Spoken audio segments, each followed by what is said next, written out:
તેનું સન્માન કે સામર્થ્ય નિખારવાની નવી દિશા, ગુજરાતના ગતિશીલ વિકાસની નવી ભાત પાડનારા સમર્થ, સક્ષમ અને પ્રબુદ્ધ નેતૃત્વ કરતા માતૃવત્સલ્ય માન્ય મુખ્યમંત્રી શ્રીમતી આનંદીબહેન પટેલને આવો જોરદાર તાળીઓ સાથે આમંત્રિત કરીએ આપ શ્રીના આશીર્વચન માટે.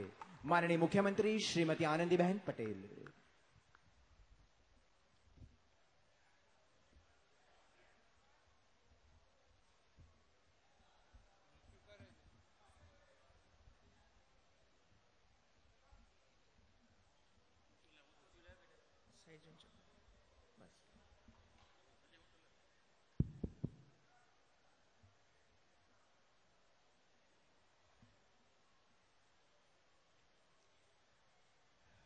ભારત માતા કી.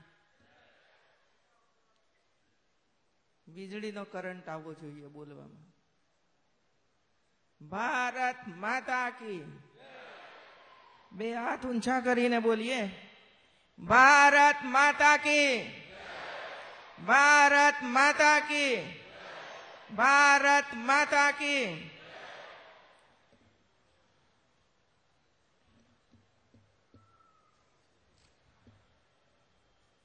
800 મેગાવોટ યુનિટ 8 કોલસાના આધારિત પાવર પ્રોજેક્ટના ખાતમુહૂર્ત પ્રસંગે આપણી વચ્ચે ઉપસ્થિત રાજ્યના ઉર્જા મંત્રી ભાઈ શ્રી સૌરભભાઈ પટેલ, રાજ્ય કક્ષાના ઉર્જા મંત્રી ભાઈ શ્રી ગોવિંદભાઈ પટેલ, વિધાનસભાના દંડક શ્રી પંકજભાઈ દેસાઈ, આ વિસ્તારના લોકસભાના સાંસદ ભાઈ શ્રી દેવસિંહ ચૌહાણ, ખેડા જિલ્લા પંચાયત પ્રમુખ શ્રી જયંતિભાઈ સોઢા, મહીસાગર જિલ્લા પંચાયતના પ્રમુખ શ્રી દિનેશભાઈ પટેલ, ખેડા જિલ્લા ભાજપ પ્રમુખ શ્રી સુરેશભાઈ ભટ્ટ, મહીસાગર જિલ્લા ભાજપ પ્રમુખ શ્રી જયપ્રકાશભાઈ પટેલ, ધારાસભ્ય શ્રી કેસરીસિંહજી, પ્રદેશ મંત્રી શ્રીમતી નયનાબેન પટેલ, પૂર્વ ધારાસભ્યો શ્રી રાજેશભાઈ પાઠક, શ્રી ભગવાનસિંહ ચૌહાણ તથા કનુભાઈ ડાભી,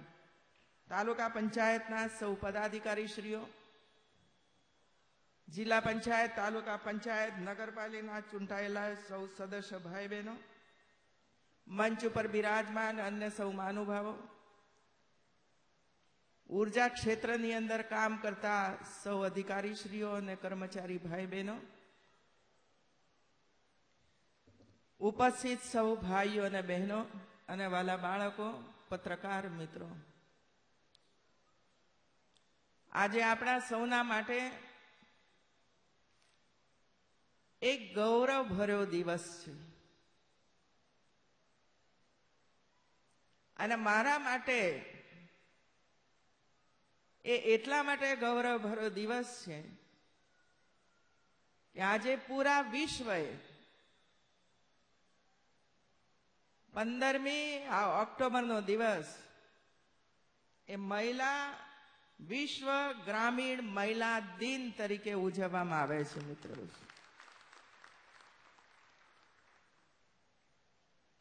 એક સમય હતો આજથી 30-40 વર્ષ પૂર્વેનો કે જેમાં દીકરીને ભણવાનો અવસર નહોતો મળતો. એ સમય હતો કે ઘરમાં માત્ર કોળિયું સળગાવીને ભાઈઓ બહેનોએ કામ કરવું પડતું હતું. એ સમય હતો કે આરોગ્યના કોઈ સુખ સુવિધાઓ એ જમાનાની અંદર નહોતા અને એટલા માટે અનેક બહેનો પ્રસવ સમયે મૃત્યુ પામતી હતી. બાળકો પણ મૃત્યુ પામતા હતા. પાણી જમીનમાંથી કૂવામાંથી ખેંચીને કાઢવું પડતું હતું. કોષ ચલાવવા પડતા હતા. રોડ અને રસ્તાના પણ કઈ ઠેકાણા નહોતા. એવા એ દિવસો, અને આ દિવસોની અંદર સૌથી વધુ શોષિત વર્ગ કોઈ હોય તો તે મહિલાઓ હતી. પશુઓનું સંવર્ધન કરવાનું હોય, કૃષિ ક્ષેત્રની અંદર કામ કરવાનું હોય કે ઘરોની અંદર કામ કરવાનું હોય, આ બધું જ મહિલાઓના બળે અને એના પરિશ્રમને કારણે આપણે કામ કરી શકતા હતા. અને એટલા માટે વિશ્વના મહાપુરુષોએ વિચાર કર્યો કે જ્યાં સુધી મહિલા શક્તિ રાજ્ય હોય કે દેશ હોય એના વિકાસની અંદર નહીં જોડાય ત્યાં સુધી પ્રગતિ અધૂરી રહેશે. મિત્રો,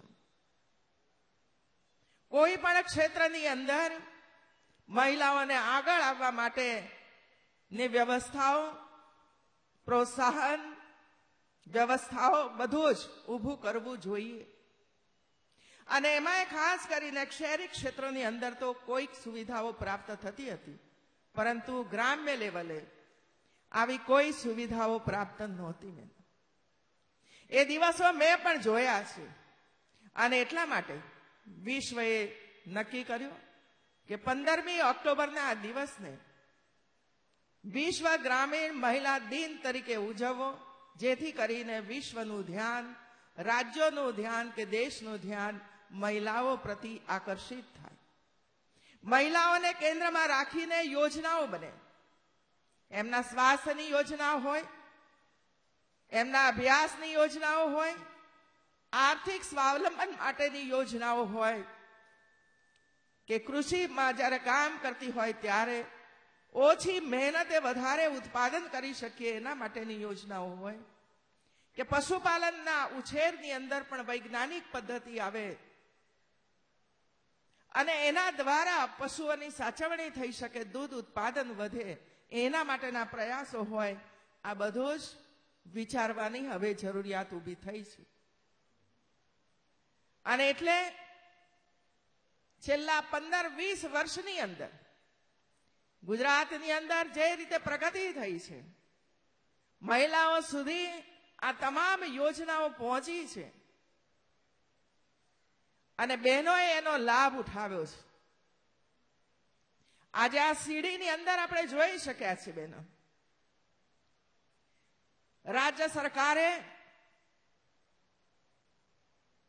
બહેનો માટેનું બ્રેસ્ટ કેન્સર અને સર્વાઇકલ કેન્સરની તપાસણીના કાર્યક્રમોનો આરંભ ન કર્યો હોત તો આજે આપણી વચ્ચેથી કેટલી બહેનો ચાલી ગઈ હોત એનો આંકડો તમારી સમક્ષ મૂકવામાં આવ્યો છે. બહેનો, પ્રોએક્ટિવ ગવર્મેન્ટ જ આનું કામ છે. મિત્રો,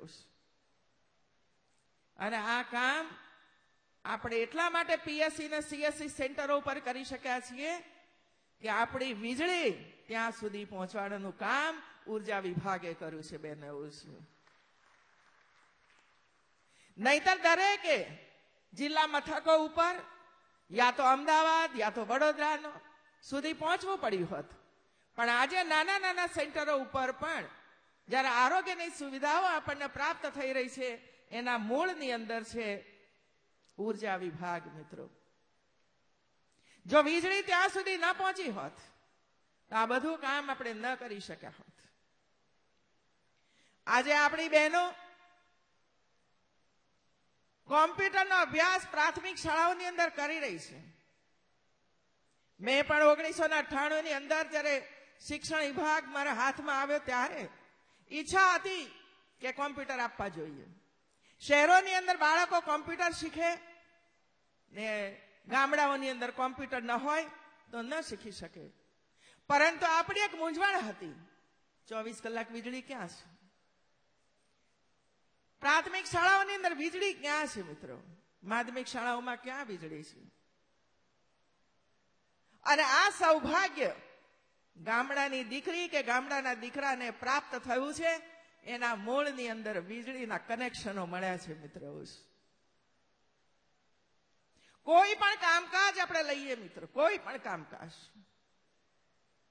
ચાહે બોર ચલાવવો હોય, ચાહે ઘરની અંદર કોમ્પ્યુટરનું કામ યુવાનોને કરવું હોય, કોઈ પણ કામ કરવાની અંદર વીજળી એના મધ્યની અંદર, એના કેન્દ્રની અંદર રહેલી છે. અને એટલા માટે નરેન્દ્રભાઈએ નક્કી કર્યું હતું કે મારે ગુજરાતના ગામડા સુધી, ઘર સુધી 24 કલાક 3 ફેઝ વીજળી પહોંચાડવી છે. અમે રાજનેતાઓ તો હુકમ કરીએ, એના માટે જોઈએ તે ખર્ચ પણ આપી દઈએ, બજેટની ફાળવણી પણ કરી દઈએ, પરંતુ એ કામ કરવાનું તો તમારા શિરે હોય છે મિત્રો. અને એ કામ જીભ એ કરીને બતાવ્યું, અને એટલા માટે પૂરા વિશ્વની અંદર ગુજરાત એક મોડેલ રાજ્ય બન્યું છે બહેનો.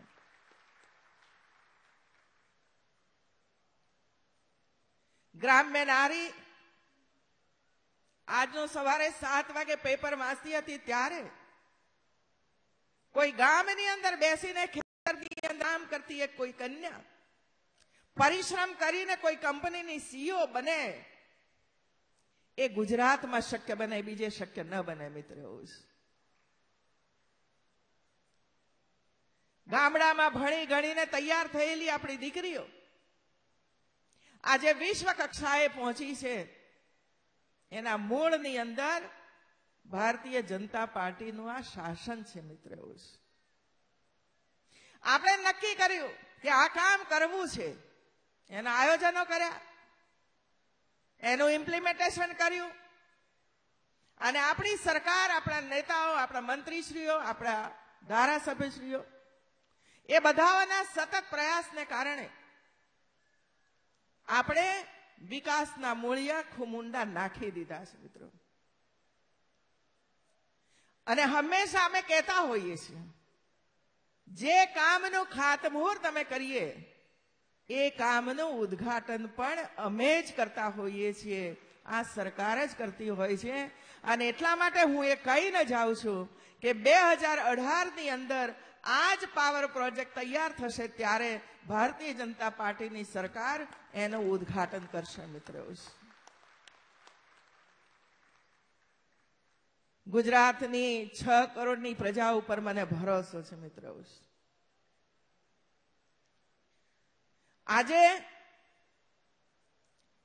પાવર પ્રોજેક્ટનો ખાતમુહૂર્ત કર્યું, એની પાછળ લખલૂટ ખર્ચ થવાનો છે મિત્રો. પણ આપણે કદી ખર્ચ સામે ન જવું જોઈએ. એની સગવડ જનતાને પ્રાપ્ત થાય છે, નાગરિકોને પ્રાપ્ત થાય છે. એના મૂળની અંદર આપણો વિચાર મંત્ર એ હોય છે મિત્રો. આજકાલ અને આપણે બધા જાણીએ છીએ મિત્રો, ન્યૂઝપેપરોમાં પણ તમે બધા વાંચતા હશો, ટીવીના પડદા ઉપર પણ જોતા હશો,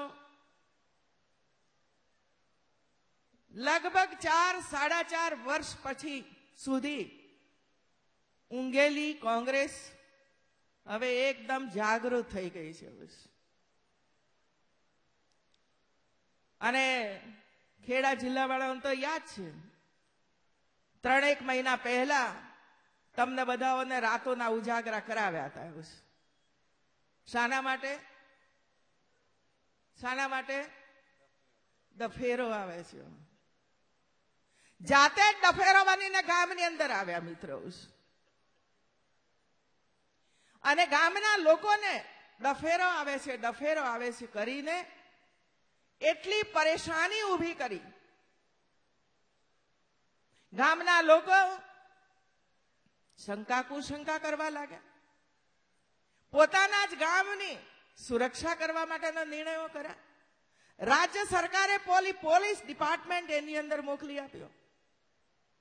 પોલીસોને તૈનાત કરવામાં આવી ગામડાઓની અંદર, ઘોડે સવારી મૂકવામાં આવી, પણ કોઈ ડફેર દેખાયો નહીં.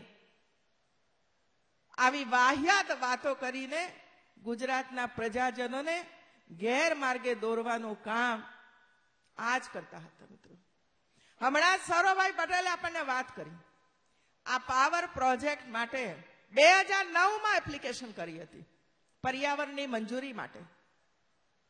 પણ પર્યાવરણની મંજૂરી મેળવતા દેશના વડાપ્રધાન નરેન્દ્રભાઈ મોદી બન્યા ત્યારે પર્યાવરણની મંજૂરી આપણને પ્રાપ્ત થઈ મિત્રો. શું નડતું હતું? કાંઈ નડતું નહોતું, પણ ગુજરાતની પ્રગતિ એમને નડતી હતી.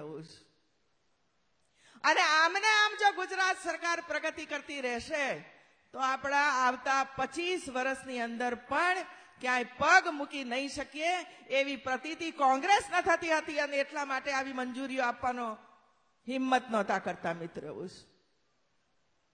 આપણા સદનસીબે આ પાવર પ્રોજેક્ટની મંજૂરી આપણને પ્રાપ્ત થઈ અને ત્યારે જઈને આજે એનું ખાતમુહૂર્ત કર્યું છે. નહીતર 2009ની અંદર જો આ પર્યાવરણની મંજૂરી મળી ગઈ હોત તો આજે પાવર પ્રોજેક્ટનું ઉદ્ઘાટન કરવા માટે અમે અહીં આવ્યા હોત મિત્રો. એનું ઉદ્ઘાટન થયું હોત મિત્રો. વીજળી સૌને મળી હોત, સસ્તી મળી હોત, ખર્ચ ઘટાડી શક્યા હોત એવું. અને આ પાવર પ્રોજેક્ટના નિર્માણની અંદર પણ જે આજે ખર્ચ થવાનો છે એની અંદર પણ 200-500 કરોડનો ખર્ચ આપણે બચાવી શક્યા હોત એવું. એવો જ બીજો અનુભવ આપણને કર્યો. નર્મદા યોજનાના ડેમની દરવાજા મૂકવાથી માંડીને આપણે જ પ્રયત્ન કરવા પડ્યા મિત્રો. પાણી કેટલું મૂલ્યવાન છે, ખેતીના કામ માટે એનો ઉપયોગ છે. પરંતુ ગુજરાતના મુખ્યમંત્રી નરેન્દ્રભાઈ મોદીએ 95 મીટરથી હાઈટ લેવા માટે પણ અપવાસ કર્યા પડ્યા હતા. અને અપવાસ કર્યા ત્યારે આપણને મંજૂરી મળી હતી.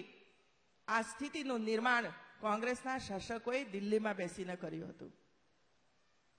અને 2008ની અંદર જ્યારે 121.92 મીટરની ઊંચાઈ આપણે પૂર્ણ કરી દીધી અને દરવાજા મૂકવા માટેની મંજૂરીઓ જ્યારે દિલ્હીની અંદર અરજીઓ કરી, નરેન્દ્રભાઈ ખુદ દિલ્હીની અંદર વારંવાર જતા, ડોક્ટર મનમોહનસિંહને વારંવાર મળીને દરવાજા મૂકવા માટેની ઇજાજત માંગતા હતા, મંજૂરી માંગતા હતા, પણ મંજૂરી ન આપી અને 2014 સુધી એને લટકાવી રાખી મિત્રો. 6 વર્ષ સુધી ગુજરાતને કેટલું પાછળ પાડી દીધું છે એનો અંદાજ આના ઉપરથી આપણને આવી શકશે મિત્રો. 2014 દેશની જનતાએ નક્કી કર્યું કે હવે બહુ થઈ ગયું, બહુ થઈ ગયું ભાઈ, હવે તો દેશનું શું કામ એ ગુજરાતના સપૂત નરેન્દ્રભાઈ મોદીને સોંપવું પડશે. એવા ધ્યાન સાથે આખા દેશની 125 કરોડની જનતા એક મતે બની નરેન્દ્રભાઈને વડાપ્રધાન બનાવ્યા. અને વડાપ્રધાન બન્યા પછીના 17મા દિવસે નરેન્દ્રભાઈએ ડેમના દરવાજા મૂકવાની મંજૂરી ગુજરાત સરકારને આપી દીધી મિત્રો. આનું નામ શાસન કહેવાય. એનો અર્થ એ થયો કે તમે ફાઇલો દબાવીને બેઠા હતા, ફાઇલો દબાવીને બેઠા હતા મિત્રો. એ ફાઇલ નરેન્દ્રભાઈએ કાઢી, મંજૂરી આપી, આપણે એ જ દિવસે કામનો આરંભ કર્યો. અને હું આપ સૌને ખાતરી આપું છું મિત્રો કે 2017 જૂન સુધીમાં દરવાજા મૂકવાનું કામ આપણે પૂર્ણ કરી દઈશું. અને એ જે પાણી ભરાશું એના લીધે ગુજરાતના તમામ ગામડાઓને પીવાનું પાણી મળશે મિત્રો.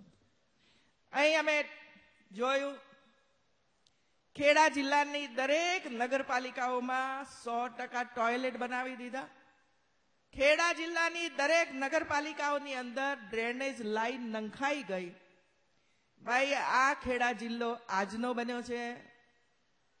અમારા વખતમાં બન્યો ખેડા જિલ્લો? હા કે ના તો બોલો. ગટરો નું કામકાજ પહેલા નહોતા કરી શકતા ભાઈ. ટોયલેટની આવશ્યકતા છે એની જાણકારી કોંગ્રેસને નહોતી, પણ એમને કામ કરવાની આદત નહોતી. એમને કામ કરવા માટેનો કોઈ મંથન નહોતા કરતા કે આપણે શું કામ કરવું જોઈએ. જો આપણી સરકાર માત્ર 2 વર્ષના ટૂંકા ગાળાની અંદર ગુજરાતની 159 નગરપાલિકાઓ અને 8 મહાનગરોની અંદર 100% ટોયલેટનું કામ પૂર્ણ કરી શકતી હોય તો કોંગ્રેસના શાસકોને શું પેટમાં જોર આવતું હતું? પણ ઈચ્છા શક્તિ નહોતી મિત્રો. એનો ફાયદો શું છે એનો અંદાજ નહોતો એમને મિત્રો. આજે ટોયલેટ ન બનવાને કારણે કેટલી માતાઓ, કેટલા બાળકો કોઈના કોઈ કારણવશાત પરેશાન થઈ રહ્યા છે એનો અંદાજ નહોતો મિત્રો. કેટલા પ્રકારના નવા રોગો પેદા થઈ રહ્યા છે એનો અંદાજ નહોતો મિત્રો. અને એટલા માટે રાજ્યએ ગ્રાન્ટો આપીને આ બધું જ કરવાનું કામ આપણે પૂર્ણ કર્યું છે મિત્રો. એ ઉપરાંત હમણાં થોડાક સમય પહેલા અમરેલીમાં વરસાદ પડ્યો, ભારે વરસાદ પડ્યો હતો. બનાસકાંઠામાં પણ ભારે વરસાદ પડ્યો. 3 દિવસ સુધી રોજ 8 થી 10 ઇંચ વરસાદ, એક સામટો 26 થી 28 ઇંચ વરસાદ. એ ઉપરાંત રાજસ્થાનની અંદરથી પણ પાણીનો પ્રવાહ બનાસકાંઠાની અંદર આવ્યો અને એને કારણે ભારે નુકસાન થયું. વીજળીની લાઈનો ખોરવાઈ ગઈ, થાંભલાઓ પડી ગયા, રસ્તાઓ તૂટી ગયા, ઘરોમાં પાણી ભરાઈ ગયું. ખૂબ મોટું નુકસાન કિસાનોને થયું. અને આવા સમયે કિસાનોને મદદ કરવાના બદલામાં અમરેલીની અંદર 10-15 દિવસ સુધી ઉપવાસ ઉપર કોંગ્રેસ બેસી જાય અને સમગ્ર તંત્રને એની આસપાસ ગોઠવવા માટેનો અમને પ્રબંધ બનાવે. એના બદલામાં જો કોંગ્રેસના લોકો પણ ગામડે ગામડે ફરીને એમને સહાયરૂપ થયા હોત તો મને વિશેષ આનંદ થયો હોત, પરંતુ નહીં. એ ન કરતા માત્ર ને માત્ર અહીં ન મળ્યું, ત્યાં ન મળ્યું, અપાસ ઉપર બેસવાનું કામ અને સમગ્ર પ્રજાનું ધ્યાન એમની તરફ આકર્ષિત થાય એના માટેનો પ્રયાસ અને સરકારી તંત્રને વહીવટની અંદર ડિસ્ટર્બન્સ ઉભો કરવાનો પ્રયાસ એમના તરફથી સતત થતો રહ્યો મિત્રો. એવું બનાસકાંઠામાં પણ કર્યું. નદીનો આખો પ્રવાહ જ્યારે બદલાઈ જાય ને 5 મીટર સુધીની જમીનો ખેંચીને ચાલ્યું જાય એટલું ભયાનક પૂર, અને એવા સમયે સરકારી તંત્ર જીવના જોખમે કામ કરતું હોય એને ડિસ્ટર્બ કરવાનું કામ પણ એ સમયે કોંગ્રેસના નેતાઓ કરતા હતા મિત્રો. પાણીમાં ડૂબેલી વ્યક્તિને બહાર ખેંચવાનું કામ કરવાના બદલામાં એમની ટોળી એક ગામથી બીજે ગામ ફરે એના માટે મારી પોલીસ એની જોડે જોડે ફરે કે એમને કઈ ન થાય, એ કઈ ડૂબી ન જાય, એની પણ ચિંતા અમારે કરવી પડતી હતી મિત્રો. અને આજે હું આપ બધાઓને અભિનંદન આપવા માટે આવીશ. બનાસકાંઠાના અને અમરેલીના ભાઈઓ બહેનો જ્યારે કામ પૂર્ણ થયા પછી મને ઓફિસની અંદર મળવા માટે આવતા હતા ગામના સરપંચો, ગામના ભાઈઓ બહેનો, અને જ્યારે રજૂઆત કરતા હતા કે અમે તો 2 દિવસ પછી જ્યારે અમારા ઘરોમાંથી બહાર નીકળ્યા ત્યારે વીજળીના થાંભલાઓ ઊભા થઈ ગયા હતા. અમારા ઘરની અંદર 24 કલાકની અંદર વીજળી આવી ગઈ હતી. આવું જ્યારે કહેતા હોય ત્યારે અમને ગૌરવ થાય છે અમારા અધિકારીઓ ઉપર મિત્રો. 2 દિવસની અંદર રોડનો વાહન વ્યવહાર ચાલુ થઈ જાય, 4-5 દિવસની અંદર પ્રાથમિક શાળાઓનું કામકાજ શરૂ થઈ જાય. એની અંદર સહયોગી બનવાના બદલામાં માત્ર ને માત્ર રાજકારણના આટાપાટા ખેલવાની અંદર જ કોંગ્રેસ શાસકોને રસ છે મિત્રો. પાણી નથી મળતું, પાણી નથી મળતું, તો મારે તો એટલું જ એમને પૂછવું છે કે 2001 પહેલાનો આ ગુજરાત અને તમારું શાસન જોઈ લો ભાઈ. 5000 ગામડાઓ એવા હતા કે જેની અંદર પાણીનું ટીપું એ નહોતું મળતું, અને આ 5000 ગામડાઓની અંદર ટેન્કર દ્વારા પાણી એમના જમાનાની અંદર અપાતું હતું. આજે એટલી સુંદર વ્યવસ્થાઓ પાણી પુરવઠા બોર્ડે કરી છે કે જેને કારણે ગયા ઉનાળાની અંદર પણ કોઈ પણ વ્યક્તિને પાણી માટે કોઈને ફોન નથી કરવો પડ્યો, પાણી માટે કોઈએ માંગણી નથી કરવી પડી. એટલું સુંદર આયોજન ભાજપની સરકારે કર્યું હતું. અને આવતા દિવસોની અંદર પણ જ્યાં પણ પાણી કે ઘાસની આવશ્યકતા હશે ત્યાં રાજ્ય સરકાર આ બધું જ કામ સુપેરે કરી દેશે મિત્રો. એની ચિંતા કોઈએ કરવાની જરૂરિયાત નથી. એવું રાજકોટને પાણી કેવી રીતે મળતું હતું? મારે તો એમને પ્રશ્ન પૂછવો છે ભાઈ. અને પાણીના મામલાની અંદર કે વિકાસના મામલાની અંદર કોંગ્રેસને કોઈ બોલવાની આવશ્યકતા નથી. પોતાની જાતને પહેલી પૂછી લે. રાજકોટને અમદાવાદમાંથી ટ્રેન દ્વારા પાણી મોકલતું હતું, એ ભૂલી ગયા બધા? ટ્રેન ભરાતી હતી, પાણી લીલી ઝંડી એ જ આપતા હતા અને રાજકોટ સુધી પાણી પહોંચતું હતું. 14 દિવસે પાણી મળતું હતું, 7 દિવસે પાણી અમરેલીને મળતું હતું અને 5-7 દિવસે જામનગરને પાણી મળતું હતું. આ દિવસો કોંગ્રેસ યાદ કરે. આજે રોજ પાણી મળે છે સૌરાષ્ટ્રના તમામે તમામ ગામડાઓને. એ કામ ભારતીય જનતા પાર્ટીએ કરીને બતાવી દીધું છે મિત્રો. આનું નામ વિકાસ કહેવાય. એવું છે. નેતાઓ નિવેદનો કરે છે, સૌની યોજના, સૌની યોજના. સાહેબ, થોડાક જ સમયની અંદર સૌની યોજનાના 2 ડેમની અંદર પાણી નંખાઈ જશે ત્યારે તમે મોંમાં આંગળા નાખી દેશો. એટલું કામ રાજ્યની સરકારે પૂર્ણ કરી દીધું છે. એવું છે.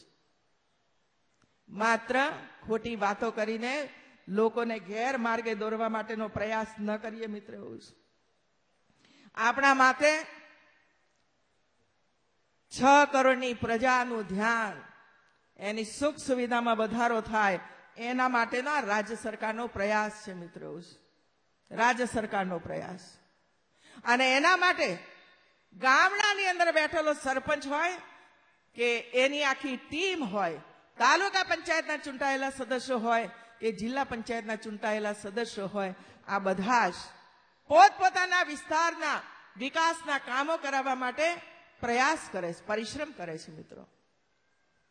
મારે તો ખેડામાં આવીશું ત્યારે એટલો જ પ્રશ્ન પૂછવો છે કે આ ખેડા જિલ્લાના ચૂંટાયેલા કોંગ્રેસના સભ્યોને એટલું તો પૂછજો કે તમે કોઈ દાડો મુખ્યમંત્રીની ઓફિસમાં કે મંત્રીઓની ઓફિસમાં જઈને એકાએક કાગળિયું એમના હાથમાં આપી હોય કે મારા વિસ્તારમાં આ કામ નથી થયું? એવું તો જરા જાતને પૂછજો. જનતાના વોટથી ચૂંટાયેલા છો ત્યારે તમારી એ જવાબદારી છે. તમે જવાબદારી જ્યારે પૂર્ણ નથી કરી શક્યા ત્યારે ખેડા જિલ્લાના મારા આ મંચ ઉપર બેઠેલા ભાઈઓ બહેનોએ ગમે તે વિસ્તારનું કામ લઈને મારા મંત્રીશ્રીઓ સાથે ગયા છે ત્યારે તમામ કામો પૂર્ણ કરવા માટેનો પ્રયાસ એમણે પોતે કર્યો છે મિત્રો. આપણે સૌએ આ બધું યાદ રાખવું પડશે મિત્રો. વિકાસના કામની અંદર કોઈ ગમે તે રોડા નાખે તો પણ ગુજરાતનો વિકાસ કોઈ પણ રીતે અટકવાનો નથી મિત્રો.